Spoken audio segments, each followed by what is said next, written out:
Bien, pues comenzamos la escuela bíblica, fundamentos básicos para la vida del cristiano. Y estamos en la lección 7, que se titula ¿Quiénes somos y qué tenemos en Cristo? Voy a hacer un corto resumen de lo que hemos dado hasta ahora. En primer lugar, cuando nos convertimos, recibimos una nueva vida. Somos nueva creación. En Cristo somos nuevas personas, se podría decir. Y además de recibir esa vida nueva, entramos también en una nueva relación con Dios. Nos relacionamos como un padre se relaciona con un hijo, porque cuando aceptamos a Jesucristo como Señor y Salvador, nacemos en una nueva familia, la familia de Dios, y Dios nos adopta como hijos, y entonces la relación cambia, es una relación de padre con hijo. También esa nueva relación con Dios conlleva que hemos sido transformados de gloria en gloria, en la misma imagen por la obra del Espíritu de Dios. Debemos, hermanos, transmitir la gloria de Jesucristo. Debemos mirarle, decíamos, y también reflejar su gloria. También decíamos que somos transformados de gloria en gloria en su misma imagen, en la imagen de Jesucristo. Y esto no es obra nuestra, es obra del Espíritu Santo. Es decir, Dios nos va llevando de una gloria a otra mayor, o sea, una cada vez mayor gloria. Vamos creciendo, vamos pasando de nivel. Él quiere que tengamos más y más gloria siempre. También hablábamos de la necesidad de la santificación. Decíamos que santificar en hebreo significa apartar, consagrar, purificar o dedicar a un uso sagrado. Como hijos de Dios a partir del nuevo nacimiento, tenemos unos derechos legales que necesitamos conocer, y uno de ellos, y es importante, es la santificación. La santificación es algo que Jesucristo adquirió para siempre para el creyente, y también es un llamado a la santidad. Hemos sido santificados por medio del sacrificio de Jesucristo, y eso nos obliga a vivir una vida de santidad, o sea, apartados, consagrados, dedicados y transformados. Debemos saber que vivir en santidad es una lucha permanente. ¿Y por qué? Porque vivimos en territorio enemigo. El diablo es el príncipe de este mundo, y aunque está vencido por Jesucristo, nosotros, para que esa victoria sea nuestra, tenemos que vivir en santidad. Si no, estaremos en las garras del enemigo. El enemigo nos va a engañar diciendo que no importa ser tan santos, no importa ser tan radicales, pero la palabra de Dios es bien clara, y es necesario saber que si no vivimos en santidad, no podremos ver a Dios. Es imposible conocer a Dios, reconocer a Dios en nuestra vida si no vivimos en la santidad que Dios nos exige, que, como he dicho, estamos en territorio enemigo y debemos saber que es una lucha permanente, pero con Cristo tenemos la victoria. Pablo así lo aseguró: a todo le puedo hacer frente porque Cristo es mi fuerza, es mi fortaleza. Ese era el secreto, digamos, de Pablo.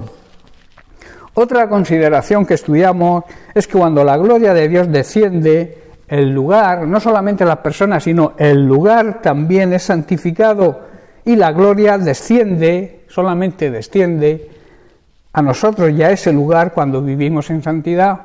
De ahí la necesidad de abandonar el pecado, de ahí la necesidad que como iglesia crezcamos en santidad y que abandonemos el pecado. Si no, la iglesia se estanca, la iglesia no avanza, la iglesia no crece. Uno de los motivos principales del estancamiento, de la frialdad de la iglesia de hoy en día, de la iglesia contemporánea, es precisamente porque minorizamos, le quitamos importancia al pecado, y el pecado tiene muchísima importancia, porque el pecado nos aparta de Dios. Dios mira hacia otro lado cuando vivimos en pecado, no nos escucha, no nos oye. Como suelo decir yo, la única oración que Dios escucha del pecador es la oración de arrepentimiento, pero también de un arrepentimiento sincero. No se trata de sentir temor por las consecuencias de tu pecado, sino que hemos pecado contra Dios, contra esa persona, ese ser que tanto nos ama, y pecamos contra Él y nos sentimos mal. Ese es el verdadero arrepentimiento. El arrepentimiento verdadero tiene que dar frutos dignos de arrepentimiento. Como Pedro dice que cuando se arrepintió de haber traicionado a Jesús, lloró amargamente. Ese llanto está reflejado como un llanto que le salió desde sus entrañas, desde lo más profundo de su ser. Muchos tienen remordimiento que no llega a pasar de la garganta hacia abajo. Es un arrepentimiento, digamos, que no es genuino, no es auténtico. Es remordimiento, es sentirse mal por haber pecado, pero que se nos pasa y volvemos al pecado. ¿Estáis comprendiendo? Por eso surge la pregunta: ¿estamos dispuestos a vivir de acuerdo a las exigencias que conlleva la santidad? Hermanos, el llamado a Dios, a la santidad, el llamado de Dios para dedicarnos a ese uso sagrado que significa llevar a cabo la gran comisión, al mismo tiempo de ser un gran privilegio, decíamos que ni los propios ángeles tienen ese privilegio, es una gran responsabilidad para nosotros, porque debemos reflejar a Cristo, debemos mirar a Jesús y reflejarlo en nuestra vida. Mirar a Jesús para saber cómo es Él, cómo actúa, cómo vivió. Mirar a Jesús significa instruirse en sus enseñanzas, instruirse en la palabra de Dios, profundizar en ella, para así conocer a Cristo de verdad, conocer al único Dios verdadero y reflejarlo a los demás. ¿Estáis comprendiendo? Por eso también las preguntas son: ¿estamos dispuestos a pagar el precio? ¿Estamos dispuestos a asumir dicha responsabilidad? Hermanos, la santificación, el ser santificados, implica una decisión firme y total de anteponer los intereses de Dios por delante de los nuestros. Debemos recordar también que todo lo que ponemos por delante de Dios, sea lo que sea tu familia, sea tu trabajo, sea lo que sea, cualquier cosa que pongamos por delante de Dios es idolatría. A veces pensamos que idolatría es adorar imágenes, arrodillarnos ante imágenes de escayola o de palo.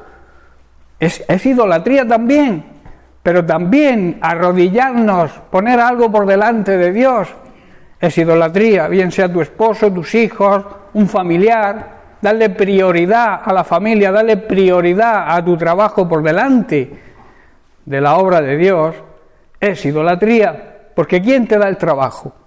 ¿Quién te da tu familia? ¿Quién te da tu esposo? ¿Quién te da tus hijos? Todo viene de Él. Entonces debemos priorizar lo que Él quiere que hagamos. Y a veces nos confundimos, vamos tan atareados, pensamos que darle prioridad a la familia. Por ejemplo, si nos visita un familiar y nos visita precisamente el domingo que tenemos que venir a la iglesia, una forma de testificar si no son creyentes, es decirle: mira, yo en esta hora, en este tiempo estoy en la iglesia, porque mi Dios está por delante de cualquier cosa. Si queréis estar conmigo, o venís otro día, o os venid conmigo a la iglesia. Eso sería una forma de testificarles. Y a veces somos tan sumamente necios, y perdonad, que no nos damos cuenta que estamos haciendo mal y que nuestra familia así no se va a convertir nunca, porque nos ven cómo actuamos, ven que no le damos prioridad a Dios, ponemos otras cosas por delante de Dios y ellos dicen: por cualquier religión nos vale, ¿qué más da? Si esta persona se llama evangélica pero hace igual que nosotros, vamos a la iglesia cuando nos parece. ¿Estáis comprendiendo, hermano, la necesidad de entender lo que es idolatría? Que es anteponer cualquier cosa por delante de Dios. Bien, vamos a dar unas últimas puntualizaciones sobre lo que es la santificación. Hermanos, la santificación también nos obliga a estar centrados en la manera de pensar de Dios, entender su mente, entender la mente de Dios, saber lo que Dios desea, saber lo que Dios ama. Eso es parte de nuestra santificación. Lo que Dios piensa lo encontramos en las Sagradas Escrituras, la Biblia. De ahí la necesidad de leerla y de estudiarla, profundizar en ella cada día, alimentar nuestro espíritu con la palabra de Dios Eso es una necesidad y una obligación de todo creyente, que se precie, claro, que no sea un creyente religioso, porque para religión, pues, no, nos quedamos en la que estábamos, ¿no? Pero si realmente hemos nacido de nuevo, hemos conocido a Jesucristo de verdad, tenemos que seguir sus enseñanzas, tenemos que meditar en su palabra, tenemos que profundizar en ella y así adquirir conocimiento. Pero quiero hacer aquí una salvedad. ¿Para qué queremos el conocimiento? El conocimiento, si no se aplica, no sirve para nada. El conocer la palabra de Dios y no aplicarla a nuestra vida no nos sirve de nada. ¿Sabéis lo que significa sabiduría? Aplicar lo que sabemos a nuestra vida. Si yo tengo un conocimiento, es de sabios aplicar ese conocimiento a nuestra vida para que nos vaya bien. Sabiduría divina es aplicar los consejos, aplicar la palabra de Dios a nuestra vida. El apóstol Santiago dice que el que esté falto de sabiduría, que le pidamos a Dios sabiduría. Que le pidamos dirección, que no nos quejemos cuando tomamos decisiones sin consultarle a Él. Y luego decimos, Señor, ¿por qué Dios permite? ¿Por qué me pasa esto a mí? ¿Has utilizado la herramienta tan preciosa que Dios nos ha dado, que es la oración, la comunión con Él, la relación de intimidad con Él, para saber qué debo hacer? Que hagan eso los incrédulos. Pero nosotros que conocemos la palabra de Dios, que sabemos que la verdadera sabiduría es la sabiduría divina, ¿qué hacemos no utilizando ese privilegio? ¿Qué hacemos que no nos dejamos guiar por el Señor? Su obra, como Jesucristo el Hijo, la hizo perfecta aquí en la tierra, enseñó a sus discípulos la sana doctrina. Hoy hay mucha desviación de la sana doctrina, hay mucha levadura, que significa doctrina falsa. La levadura en la Biblia significa una doctrina falsa. ¿Qué hacemos que no nos dejamos guiar, como ha dicho Marisa, por el Espíritu Santo, que estamos viviendo en la dispensación del Espíritu Santo? Dios sigue en su trono gobernando el universo, y gracias que está ahí gobernándolo, si no todos los planetas estarían chocando unos contra otros y sería un caos. Dios gobierna sobre su trono, el Hijo cumplió su ministerio, bajó aquí en la tierra, murió por nosotros. Y ahora tenemos, porque os dijo, no os dejaré huérfanos, yo me voy, pero os enviaré al Espíritu Santo. Estamos viviendo en los tiempos del Espíritu Santo y debemos dejarnos guiar por el Espíritu Santo. El Espíritu Santo también es Dios, que a veces no predicamos mucho del Espíritu Santo, pero la dispensación actual, el tiempo actual es del Espíritu Santo.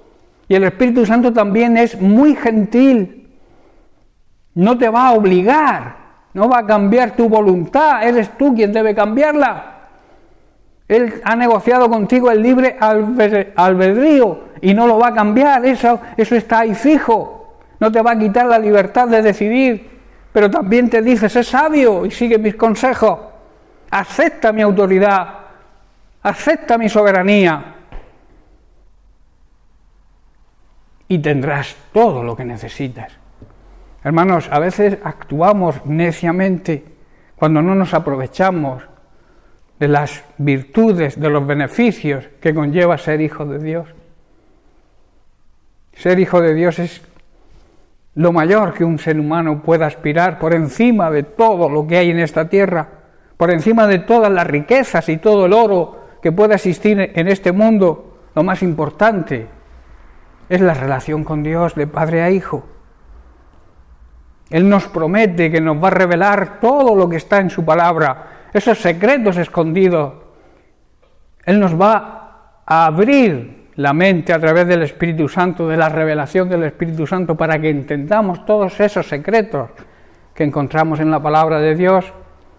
Por eso cuando leamos la palabra de Dios tenemos que leerla en paz, en un lugar secreto, tranquilo, donde nadie nos moleste.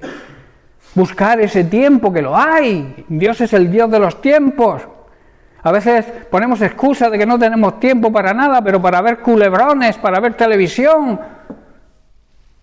sí tenemos. Busquemos tiempo de calidad en la presencia de Dios y recibiremos la sabiduría de lo alto. Amén. La santificación, hermanos, también nos obliga a dedicar todo nuestro ser, todo nuestro espíritu, alma y cuerpo a que se cumpla su propósito general. ¿Cuál es su propósito general?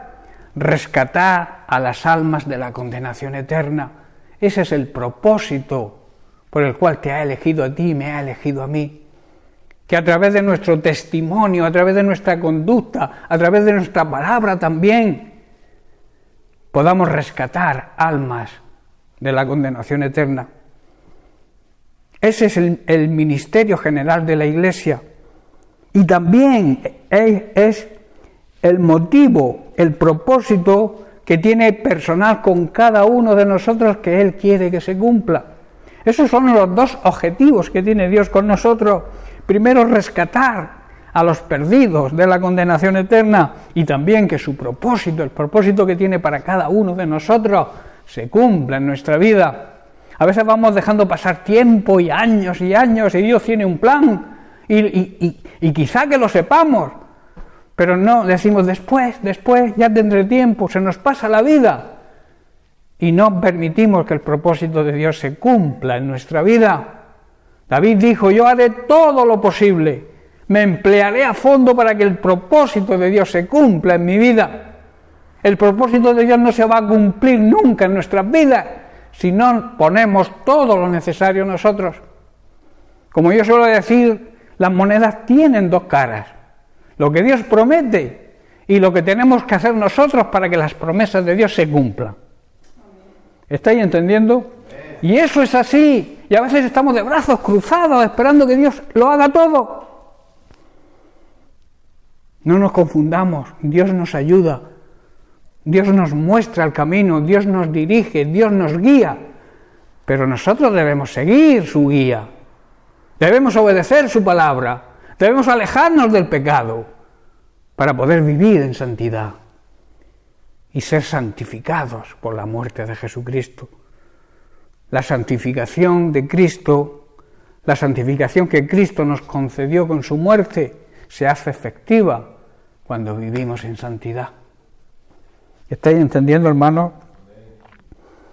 Por eso, hermanos, quiero que volvamos a Hebreos capítulo 12, verso 14, un versículo que repetimos mucho, pero que es necesario que lo entendamos. Dice así: seguid la paz con todos y la santidad, sin la cual nadie verá al Señor. Qué tremendas palabras si las entendemos de verdad. Debemos, hermanos, esforzarnos por vivir en paz con todo el mundo y procurar llevar una vida santa. Porque los que no son santos no podrán ver al Señor, no podrán ver ni recibir, ni por tanto reflejar a Cristo y su gloria. Y cuando se presente Jesús en su segunda venida, no lo van a reconocer. No van a saber que Jesús viene, porque no viven en la santidad de vida, la santidad que Dios nos exige para poder ver a Jesús cuando vuelva.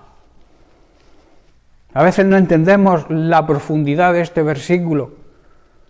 También significa que si no vivimos en santidad no vamos a ver obrar a Dios en nuestra vida.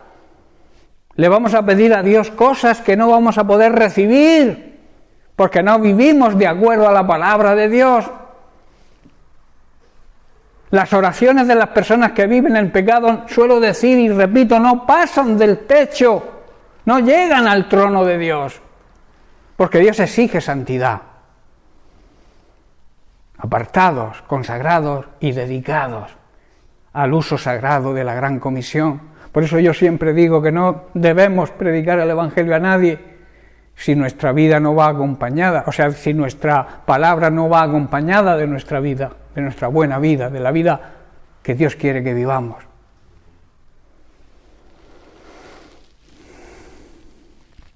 Y por último, hermanos, la santificación conlleva el parecernos cada vez más a Jesucristo.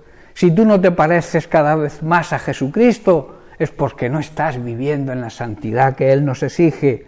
Y así podamos, si vivimos en santidad, debemos reflejar su carácter. El carácter de Cristo tiene que estar formado en nosotros.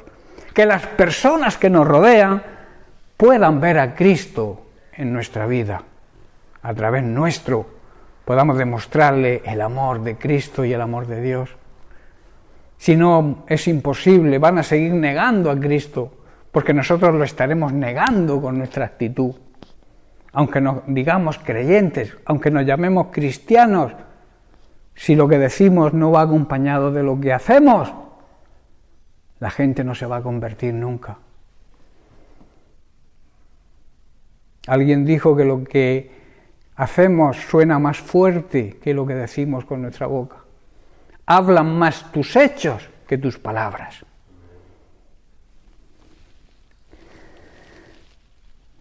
En Gálatas capítulo 4, versículo 19, Pablo dice: hijitos míos, por quienes vuelvo a sufrir dolores de parto, hasta que Cristo sea formado en vosotros. El apóstol Pablo sentía, como todo ministro verdadero de Cristo, como todo siervo de Dios, le duele que las personas no reflejen a Cristo. Le duele que las personas vivan en desorden. Al asalariado le da igual. El que toma la religión como un negocio le da igual cómo vivas. Lo que quiere es tener buen sueldo y que al final de mes cobre, porque toman la religión como un negocio. De eso hay así, hay montones de predicadores falsos hoy en día, predicadores que agradan el oído de la gente. Los verdaderos predicadores, los verdaderos siervos de Dios, predican la verdad aunque no guste, porque amamos la grey, amamos el rebaño, amamos las ovejas que Dios ha puesto en nuestro cargo, aunque no lo creáis algunos. Por eso Cristo llama a asalariados a aquellos que cuando ven venir el lobo salen corriendo. ¿Verdad? No siguen el ejemplo de David, que se enfrentaba a osos y a leones para defender sus ovejas. Muchas veces nosotros nos enfrentamos a osos y a leones espirituales, a demonios. Nos enfrentamos a ellos para que no os hagan daño. Y muchas veces el pago que recibimos es la rebeldía. No sé si estáis comprendiendo. El oficio de pastor no está pagado. Aunque algunos dicen, si el pastor quiere comer, que trabaje, como si servir a la grey, llevar una iglesia no fuera un trabajo. Esto es un hobby, es una diversión. Eso lo considerarán quizás aquellos que viven de la iglesia y no viven para la iglesia. Los verdaderos siervos de Dios aman el rebaño, tienen corazón de padre y si no, no sirven para el ministerio.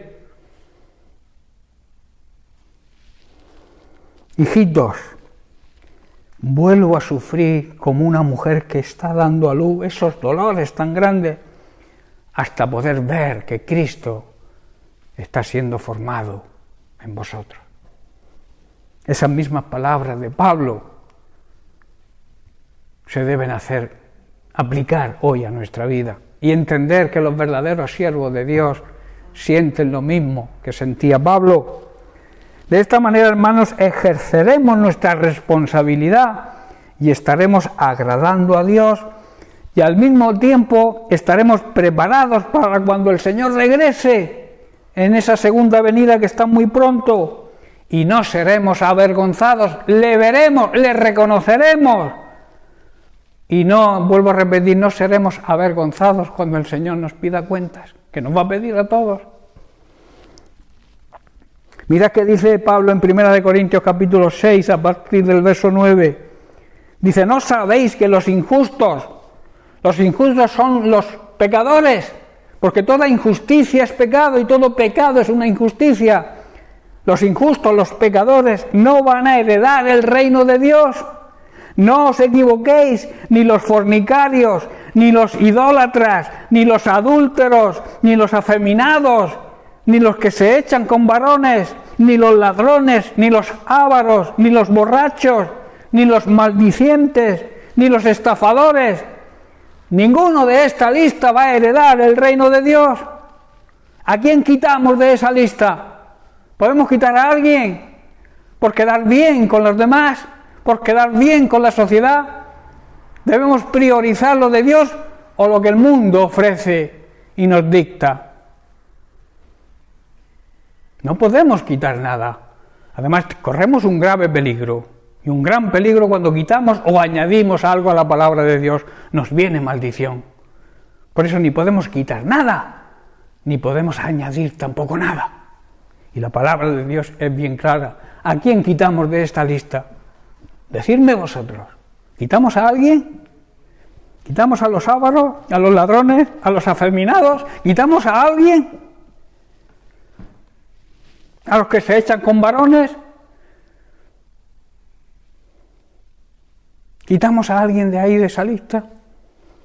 ¿A las que se echan con mujeres? ¿A los que practican la fornicación? ¿A los que viven en adulterio? ¿Quitamos a alguien?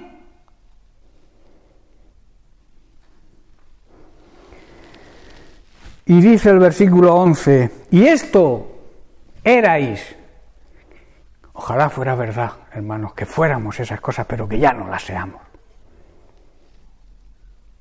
Dice, vosotros erais así, algunos, mas ya habéis sido lavados, ya habéis sido santificados, ya habéis sido justificados, o sea, declarados justos e inocentes, en el nombre del Señor Jesús y por el Espíritu Santo de nuestro Dios. Yo te pregunto, o pregunto a la Iglesia, ¿has sido santificado? ¿Vives en santidad? ¿Has sido lavado con el agua de la palabra de Dios y limpiado de tu pecado? ¿Has sido declarado inocente? ¿Te consideras inocente ante Dios? Son preguntas de gran importancia y preguntas que muchos huyen a hacérselas, como si no existieran esas preguntas en la Biblia. Nosotros, hermanos, éramos así, muchos de nosotros, esa es la verdad, como dice Pablo, pero hemos sido limpiados por su palabra, hemos sido hechos santos por su muerte y hemos sido declarados justos por su resurrección. Hermanos, Jesús hizo la obra completa y esto se produce ante Dios, hermanos, al invocar, al clamar el nombre de nuestro Señor Jesucristo por la obra del Espíritu Santo. Cuando tú clamas a Dios, cuando tú te pones en paz con Dios, la paz con Dios es la paz más auténtica y verdadera.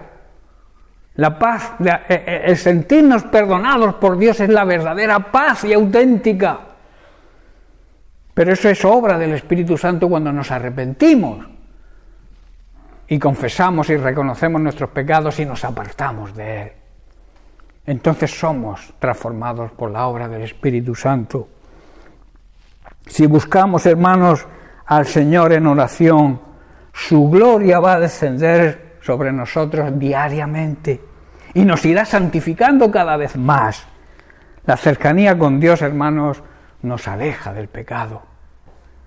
Cuando sientas la tentación, acércate al Señor, búscalo en oración, busca leyendo su palabra, meditando su palabra, y eso te hará que te apartes del pecado. Ahora, si te alejas de Dios, corremos el riesgo de traicionar a nuestro Dios, como hizo Pedro, ¿verdad? Como suelo repetir muchas veces, Pedro le negó 3 veces. Y la Biblia dice que cuando Jesús fue apresado, Pedro y otros muchos discípulos seguían a Jesús de lejos. Claro, y al seguir al Señor de lejos, la tendencia es a traicionar a nuestro Dios. Por eso debemos vivir cerca del Señor, cerca de su palabra, convivir con su palabra, poner en práctica su palabra, obedecer su palabra. No por un capricho de Dios, sino por nuestro propio bien. porque Dios quiere lo mejor para nosotros. Pero hay leyes espirituales que no se cumplen si nosotros no hacemos nuestra parte. Dios quiere, claro que quiere, pero a veces no puede porque nosotros se lo impedimos. ¿Estáis entendiendo, hermanos? En la medida en la que conozcamos a Jesucristo, su gloria va a descender sobre nosotros y nos santificará. Muéstrame tu gloria, le dijo Moisés a Dios.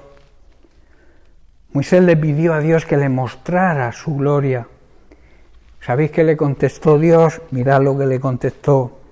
Éxodo capítulo 33, versículo 19. Dice, yo haré pasar todo mi bien. En otra traducción dice, toda mi bondad, porque la bondad es la tendencia a hacer el bien, delante de tu rostro, y proclamaré el nombre del Señor delante de ti, y tendré misericordia del que tendré misericordia, y seré clemente para con el que seré clemente, la soberanía de Dios. Y dijo más, no podrás ver mi rostro, porque no me verá ser humano, persona, hombre o mujer, y vivirá. Con relación a esto que Dios dijo que nadie puede verle, el apóstol Juan hace la siguiente declaración, capítulo 1 de Juan, versículo 18, dice, a Dios nadie le vio jamás. El unigénito Hijo que está en el seno, o sea, que está en la cercanía del Padre, Él le ha dado a conocer. O sea que cuando vemos a Cristo, estamos viendo a Dios. Cuando vemos el amor de Cristo, estamos viendo el amor de Dios, porque Cristo es Dios. A Dios el Padre no podremos verle hasta que resucitemos en su presencia. Pero al Hijo sí lo podemos ver, y como el Hijo es Dios, le veremos a Dios cara a cara cuando muramos, pero a Jesucristo podemos verlo ahora. Lo vieron de una manera presencial los discípulos en Palestina hace 2000 años, y nosotros podemos verlo hoy a través de la revelación del Espíritu Santo en su palabra, porque la palabra de Dios es el mismo Dios, es Jesucristo hecho un ser humano. Cuando tú te introduces en la palabra de Dios, estás viendo y sintiendo el amor de Dios, estás aprendiendo quién es Dios, porque la Biblia es la mente de Dios, es la revelación de quién es Dios para nosotros hoy en esta dispensación. Con los discípulos caminaba Jesús con ellos. Hoy podemos ver a Jesús, podemos ver a Dios a través de su palabra y con la ayuda de la revelación del Espíritu Santo. ¿Estáis entendiendo, hermanos? Dios nos dio a conocer sus leyes por medio de Moisés, pero por medio de Jesucristo nos hizo conocer el amor y la verdad. ¿Estáis entendiendo? Nadie ha visto a Dios jamás. Nadie lo ha visto. Pero el Hijo único, que está más cerca del Padre y que es Dios mismo, nos ha enseñado cómo es Dios. Porque Él es Dios y mostró su amor y su misericordia. Dios entregó lo que más amaba. Puso su parte, tomó la iniciativa para nuestra salvación. Pero esa iniciativa la continuó Jesucristo, que se dio a sí mismo por amor a nosotros. Ahí estaba demostrando el amor de Dios. ¿Estáis entendiendo? Gracias a que Jesucristo, que es Dios mismo, hemos recibido la salvación.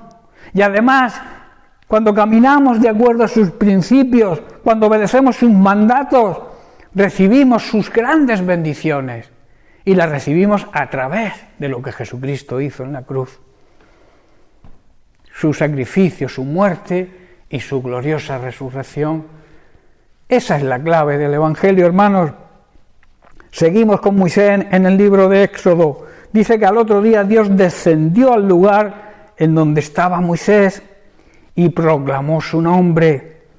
Le dijo, y el Señor descendió en la nube y estuvo allí con él, con Moisés, proclamando el nombre de Dios y pasando a Dios por delante de él proclamó: Dios, Dios fuerte, misericordioso y piadoso, tardo para la ira, pero grande en misericordia y en verdad. Hermanos, hoy en día existe mucho desamor, poca empatía con los demás, nos da igual lo que les pase a los demás. Pero Dios es misericordia, hermanos, y su misericordia es eterna, porque todo lo relacionado con Dios, como suelo decir, es eterno, su misericordia, pero la verdad también es eterna, no podemos cambiarla. Y hoy en día existe mucha mentira, y mucha mentira incluso dentro de las iglesias llamadas cristianas. Y debemos volver a la verdad, a la palabra de Dios sana, a la doctrina enseñada por Jesucristo. No añadir ninguna levadura a lo que Cristo predicó y enseñó. La levadura, como he dicho antes, es falsa doctrina. Y la levadura leuda toda la masa, destruye la masa. Un falso ministro destruye toda la enseñanza que Cristo predicó. Por eso a mí me cuesta mucho poner a predicar a gente que no tenga yo, digamos, el discernimiento, que Dios me dé el discernimiento de decir, pon a predicar a esta persona. Porque lo que tú has estado luchando quizás durante 20, 30 años, llega alguien con una falsa levadura y te tira por tierra tus 20 años de trabajo. ¿Estáis entendiendo, hermano? La gran responsabilidad que tenemos los que estamos al frente de las congregaciones. Yo me gustaría que se levantaran siervos y que el Señor me dijera, utiliza este, utiliza el otro, pero no me muestra el Señor a nadie. ¿Por qué? Porque no nos preocupamos de aprender. ¿Dónde están la iglesia? 8 personas aquí en la escuela bíblica, o 10. Cuando se apuntaron 40. ¿Sabéis que aprender en la escuela bíblica es también recibir vida eterna? Porque la vida eterna es conocer a Cristo, conocer a Dios. ¿Y cómo conocemos a Dios si no tenemos interés por aprender las cosas de Dios? Era para que toda la iglesia estuviera aquí en la escuela bíblica, aprendiendo y recibiendo. Pero para luego ponerlo por obra, claro está, porque eso es sabiduría. Sabiduría es tener conocimiento, pero ponerlo en obra. Si tienes conocimiento y no lo aplicas, no eres sabio, eres un necio. Porque conoces, pero no haces. La sabiduría es cuando conoces, tenemos conocimiento claro de lo que Dios nos manda, de lo que Dios nos exige, y lo ponemos en obra. ¿Estáis comprendiendo, hermanos? ¿Por qué Dios proclamó su nombre en respuesta a que Moisés le pidió a Dios que le mostrara su gloria? ¿Por qué? Hermanos, Dios proclamó su nombre porque si bien la gloria exterior de Dios no podremos verla hasta que estemos delante de Él cara a cara, la gloria, digamos, exterior no podremos verla porque a Dios, como hemos visto, no podemos verlo. Pero después de resucitar, la gloria interior, su carácter, sí podemos conocerlo. Jesucristo resucitó, sabemos cuál es su carácter, porque nos dejó las Sagradas Escrituras, muestran quién era Jesús y lo que hizo y lo que nos enseñó. A Dios no podremos verlo hasta que estemos cara a cara con Él. Así lo afirma el libro de Apocalipsis, capítulo 22, verso 4, que dice: todos podrán ver a Dios cara a cara.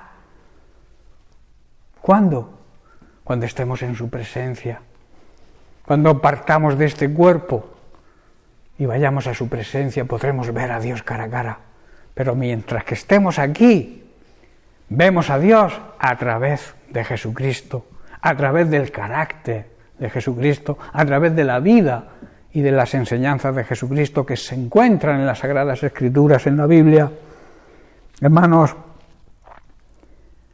Moisés, Dios le reveló su nombre, le reveló sus atributos, le reveló su carácter, el carácter de Dios. Hermanos, y hoy lo revela también a todos aquellos que sean sus siervos, que le sirvan como hay que servirle, siendo fieles en todo y obedientes a su palabra. Lo mismo que se reveló Dios a Moisés, Dios se puede revelar hoy a todos aquellos que quieran servirle y quieran servirle con la excelencia que Dios se merece. Entonces Dios le va a revelar lo mismo que le reveló a Moisés. Si somos obedientes, si somos fieles, claro está. Si analizamos los diferentes nombres de Dios, veremos que esos nombres nos van a revelar su gloria. Transformados en la misma imagen. Aunque este punto no lo vamos a terminar por falta de tiempo hoy, quiero introduciros en este punto. La Biblia dice que somos transformados de gloria en la misma imagen. ¿Cuál es el propósito de Dios con esto? El propósito eterno de Dios es que la Iglesia llegue a tener su misma imagen, la imagen de Dios. Es decir, la meta de todo creyente, de todo miembro de la Iglesia de Jesucristo, de la verdadera Iglesia, la meta es llegar a ser transformados para que reflejemos la imagen de Jesucristo, y para lograr esto somos transformados por el Espíritu Santo de gloria en gloria. ¿Estáis entendiendo? Recordemos que Dios hizo al ser humano a su imagen, a la imagen de Dios. Somos un calco, somos una fotocopia de Dios. Y no estoy diciendo ninguna herejía. La Biblia sí lo enseña. En Génesis capítulo 1, verso 27 dice: y creó Dios a los seres humanos a su imagen. A imagen de Dios los creó. Hemos sido creados a la misma imagen de Dios. Pero ¿qué ocurrió? Que cuando Adán pecó, el hombre, el ser humano, perdió la imagen de Dios. Cuando vivimos en pecado, perdemos la imagen de Dios, dejamos de parecernos a Dios, porque Dios no convive con el pecado. Jesucristo, que es Dios, dice que no se halló mentira en su boca, nunca engañó a nadie y nunca pecó. Claro, cuando pecamos, perdemos la imagen de Dios. Pero esto no hizo que Dios cambiara su propósito. Cuando Adán pecó y perdió su imagen, la imagen de Dios, esto no hizo que Dios cambiara su propósito. Por eso, por medio de la obra de Jesucristo, el plan de Dios sigue adelante. ¿Estáis comprendiendo? Pese al hombre, pese a la infidelidad de los seres humanos, el propósito de Dios se va a cumplir. Y se va a cumplir con aquellos que sean fieles y le amemos de verdad. Hebreos capítulo 1, versículo 3, dice: el cual, se refiere a Jesucristo, siendo el resplandor de su gloria y la imagen misma de su sustancia, y quien sustenta todas las cosas con la palabra de su poder, habiendo efectuado la purificación de nuestros pecados por medio de sí mismo, de su muerte, se sentó a la diestra de la majestad en las alturas. Hermanos, dicho de otra forma, Dios quiere, y resumiendo, Dios quiere que así como Cristo es la imagen de Dios el Padre, nosotros seamos la imagen de Jesucristo, y que el mundo vea a Jesucristo en nuestra vida. Por eso Dios, a través del Espíritu Santo, nos va transformando. Si lo dejamos claro, nos va transformando a la imagen de Jesucristo. Colosenses 3, versículos 9 y 10. Y con esto lo vamos a dejar aquí.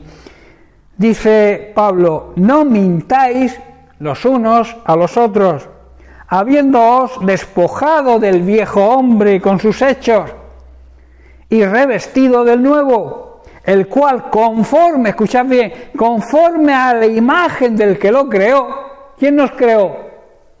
Dios. Conforme a su imagen se va renovando ese nuevo hombre hasta llegar al conocimiento pleno de Dios, hasta conseguir la vida eterna completa. Que Jesús ya lo definió: la vida eterna es el conocimiento de Dios, conocer cada vez más al único Dios verdadero y a Jesucristo, el enviado por Él. Hermanos, no debemos mentirnos los unos a los otros, porque ya nos hemos desprendido del viejo hombre, hemos dejado la vieja naturaleza egoísta, pecaminosa, y todos los actos perversos que hacíamos los hemos dejado si realmente hemos nacido de nuevo. Por tanto, debemos vestirnos, que significa debemos vivir con la nueva naturaleza, y así seremos renovados a medida que aprendamos a conocer a nuestro Creador y nos parezcamos cada vez más a Él. Amén. Bien, pues lo vamos a dejar aquí en este punto, y la semana que viene, si Dios quiere, que querrá, seguiremos. Amén. Que Dios les bendiga.